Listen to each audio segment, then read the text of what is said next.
Chairman PTI के trial से मुतालिक वज़ारत कानून का एक और नोटिफिकेशन जारी। तोशाखाना और 190 मिलियन पाउंड स्कैंडल केस में पेशरफ। मज़ीद तफसीलात जानेंगे बोल न्यूज़ के नुमाइंदे एहतशाम अली अब्बासी से। जी एहतशाम।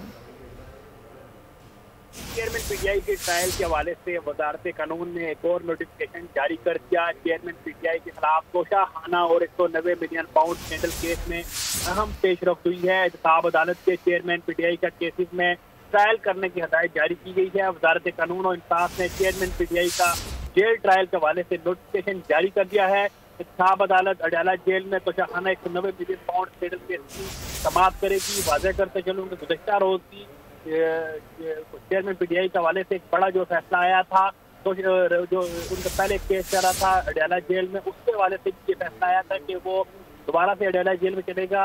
हाई कोर्ट से जो है ऑर्डर हुआ था उसको कालअदम करार करने का, लेकिन उसके बाद दोबारा से जो है जेल हकाम ने एक रिपोर्ट अदालत में जमा कराई है जिसमें उन्होंने वाज़ेह तौर पे कहा है कि उनको लाइफ थ्रेट में बाहर नहीं लाया जा सकता। तो अब चेयरमैन पीटीआई के हवाले से जितने भी केसेज हैं उनकी जो समाअत वो अडयाला जेल के अंदर होगी। बहुत शुक्रिया एहतशाम। सब्सक्राइब करें और बेल दबाएं ताकि कोई खबर रह न जाए।